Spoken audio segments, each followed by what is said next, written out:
Hello everyone, welcome to our podcast Jips Talks. This is doctor Sunita और आज हम बात करेंगे एक ऐसे टॉपिक पे जो काफ़ी इम्पोर्टेंट है, स्पेशली आज के डिजिटल ज़माने में.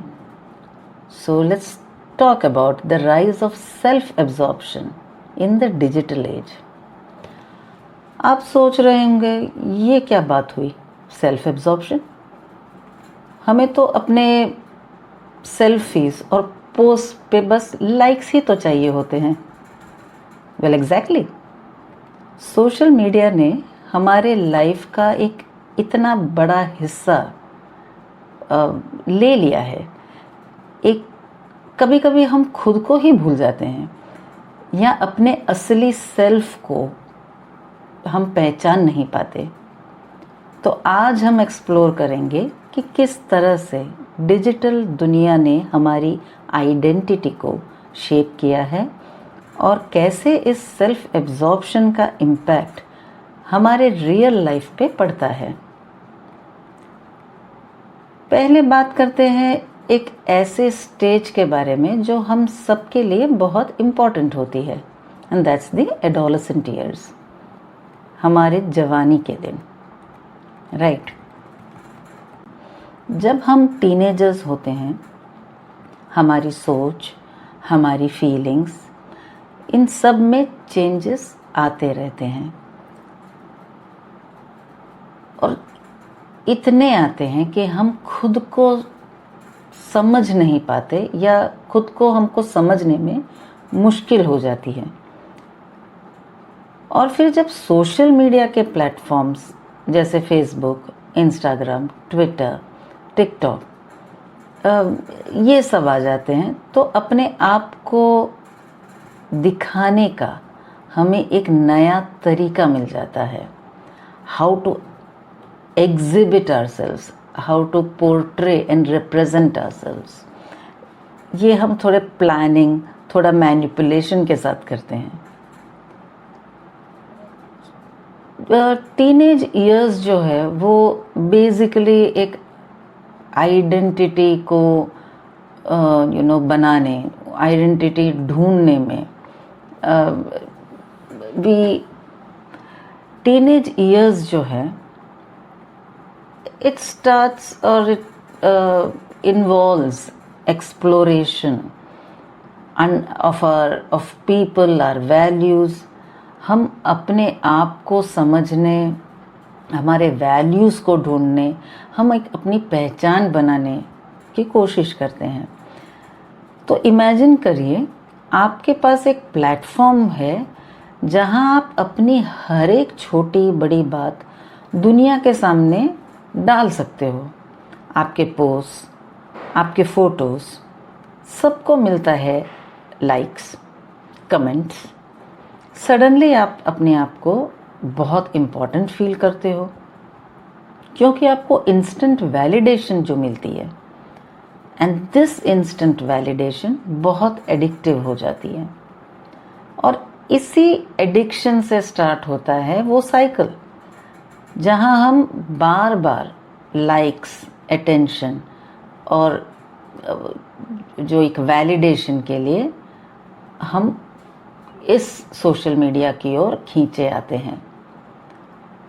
इतना ज़्यादा कि हम अपने में ही उलझते रहते हैं. इस सेल्फ एब्जॉर्प्शन में के साथ मैं एक और इम्पॉर्टेंट कॉन्सेप्ट की बात करना चाहूँगी, एंड दैट इज़ नार्सिसिज्म. आपने सुना है ये टर्म नार्सिसिस्ट? आजकल लोग बहुत इजीली यूज़ करते हैं. Oh, you are a narcissist. Do you think I am a narcissist? Yep. Social media पे आपको ऐसे लोग बहुत मिलते हैं जिन्होंने अपने आप को सबसे बेहतरीन समझना शुरू कर दिया है. और ये नार्सिसिज्म एक प्रोसेस होता है जो पहले अपने आसपास के लोगों से मिलती है फीडबैक्स, यानी जो फैमिली से मिल सकता है या क्लोज फ्रेंड से मिल सकते हैं, जैसे ओवर प्रेज या ओवर क्रिटिसिज्म. हमारे ये social networking sites that is the SNSes, जैसे कि इंस्टाग्राम, फेसबुक, ये सब एक ऐसे वर्चुअल वर्ल्ड क्रिएट करते हैं जहां लोग अपने आप को इतना ग्लोरीफाई करते हैं कि असली वर्ल्ड को समझना मुश्किल हो जाता है। अब ये ग्लोरिफिकेशन में दो चीज़ है, हम ना सिर्फ हमारे जो गुण हैं उसको ओवर वैल्यू करते हैं, हम हमारे प्रॉब्लम्स को भी ओवर वैल्यू करते हैं, जो ऑर्डिनरी प्रॉब्लम्स है। मुझे यहाँ से वहाँ तक जाना पड़ा just because my mother in law wanted to buy something from that shop. मुझे यहाँ ये पॉइंट से वो point 15 minutes I had to go in the car तो एसी कार होता है, क्योंकि मेरे मदर इन लॉ ने बोला उनको वो ही दुकान में जाना है। जो वेरी ऑर्डिनरी सिचुएशंस को भी हम बहुत बड़ा मानने लगते हैं, बहुत प्रॉब्लमेटिक मानने लगते हैं। एंड आयरॉनिकली जो एक्चुअली प्रॉब्लम्स से गुजर रहे हैं, हम काफ़ी बार उनके प्रॉब्लम्स को डाइल्यूट कर देते हैं। जब हम खुद में ही इतने उलझे रहेंगे तो हम दूसरों को क्या समझेंगे? हमको हमारे वर्चुअल वर्ल्ड के ग्लोरिफिकेशन में हम हमारे वर्चुअल वर्ल्ड में जो ग्लोरिफिकेशन,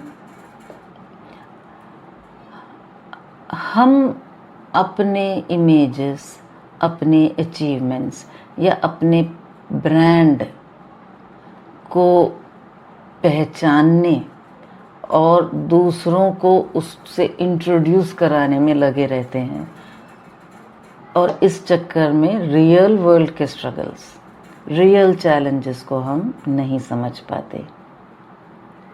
हम दूसरों के इमोशंस को फील नहीं कर सकते, क्योंकि हम सिर्फ अपना फीलिंग समझते हैं। हम दूसरों को ना समझते हैं, लेकिन हम डेफिनेटली बुरा मानते हैं कि कोई हमें नहीं समझता। हम फीडबैक के चक्कर में पड़े रहते हैं, और अगर मान लो वो नहीं मिलता तो हम बहुत हर्ट फील करते हैं। It's very easy to get triggered, it's very easy to be offended, and equally easy for these people to become offensive. So children, teenagers जो इस दुनिया में ज़्यादा जुड़े रहते हैं, उनको ज़्यादा तकलीफ़ होती है अपने आप को सही तरीके से प्रोडक्टिव बनाना, अपने अंदर के हुनर को पहचानना, बिकॉज कहीं ना कहीं वो स्टंटेड हो जाता है वो development. They are only bothered about how they appear, so superficials, easy praise, that is the only thing that they desire. Narcissism का एक और साइड है। अपने इनसिक्योरिटी को हाइड करने के लिए अपने आप को नार्सिसिस्ट ज़्यादा आइडियलाइज करने लगते हैं, अपने आप को बेस्ट समझते हैं, और काफ़ी बार अंदर से बेसिकली बहुत इनसिक्योर होते हैं। सोशल मीडिया पर ये इनसिक्योरिटी और भी ज़्यादा बढ़ सकती है सोशल मीडिया के वजह से, क्योंकि हर पोस्ट, हर स्टोरी, हर स्टेटस एक तरह का रिफ्लेक्शन होता है उनके सेल्फ वर्थ का। तो सोशल मीडिया का जो एल्गोरिदम है वो भी बढ़िया है, हमारे सेल्फ ऑब्सेशन को वो बराबर मेंटेन करता है। तो जो चीज़ हमें पसंद है, जो चीज़ हमें अपील करती है, हमारे फीड में वो आती रहती है, और हमें जो पसंद नहीं होती हम उसे इग्नोर करने लगते हैं। सो एसेंशियली इंटॉलरेंस बढ़ जाता है।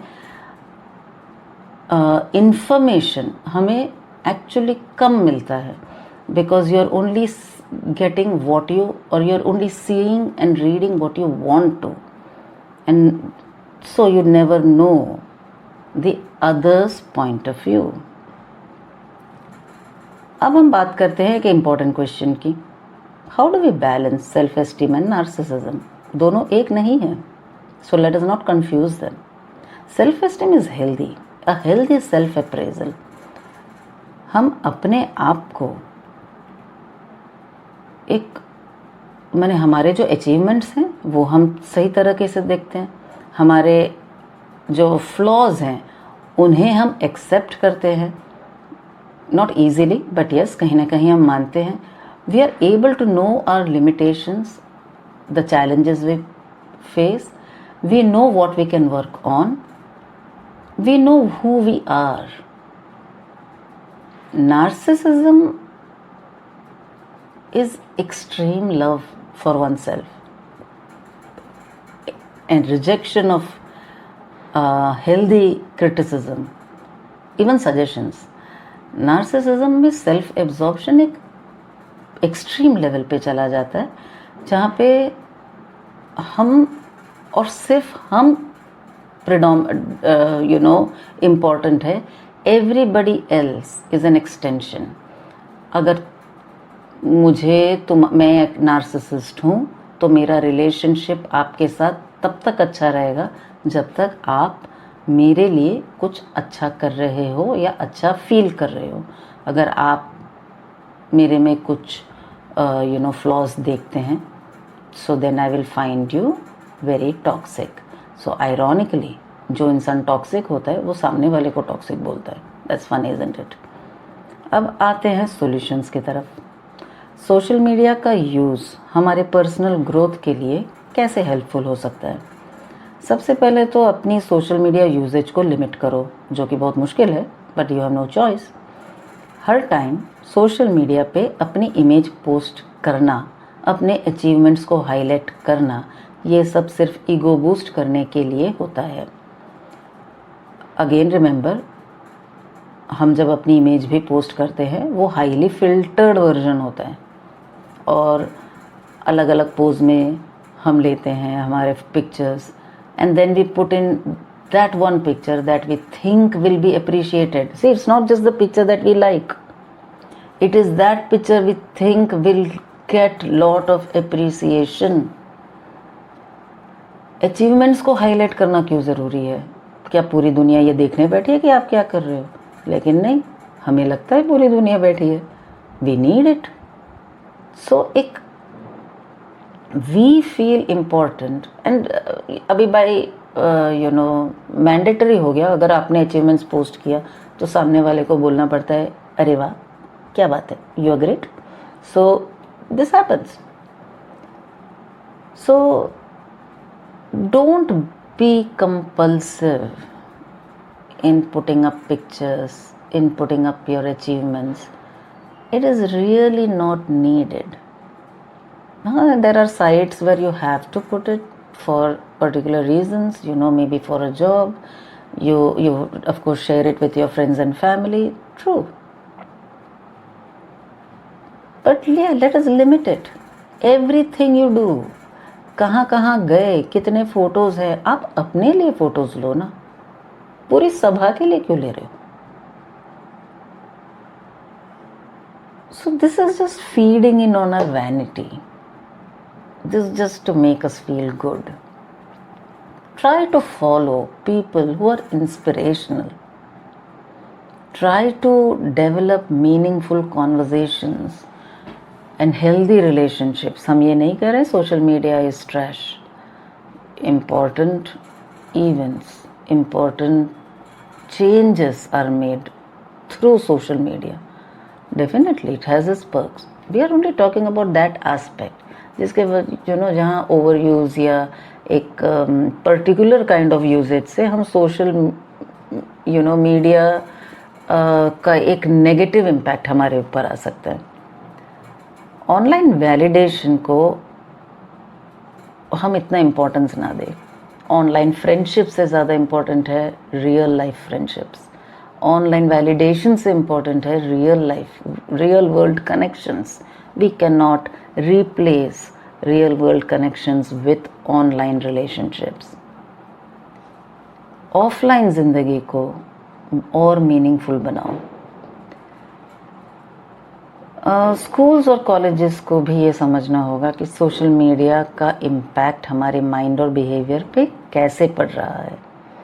अगर हम यंग माइंड्स को एक ये सिखाएं कि कैसे सोशल मीडिया का मिसयूज़ हो सकता है, कैसे हो रहा है, और किस तरह से ये हमारी एम्पैथी, हमारी सेंसिटिविटी, हमारी इंसानियत, our ability to be kind, compassionate, how it impacts us और एक रस्ट कर देता है, तो शायद हम एक हेल्दियर डिजिटल कल्चर क्रिएट कर सकते हैं. We can reprogram our digital world जिससे हम ईगोस को प्रमोट ना करें बट पॉजिटिव इंटरैक्शंस को प्रमोट करें. This was our discussion today, the rise of self-absorption in the digital age. If you feel कि आप या कोई आपका दोस्त थोड़ा ज़्यादा सेल्फ एब्जॉर्ब्ड हो गया है, तो अपनी सोशल मीडिया हैबिट्स पर रिफ्लेक्ट ज़रूर करें. ज़रूरी है तो प्रोफेशनल हेल्प भी लें. Thank you so much for tuning in. We'll meet again in our next podcast.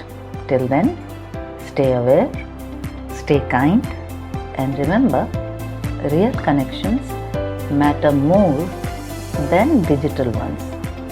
So, thank you for now. Goodbye.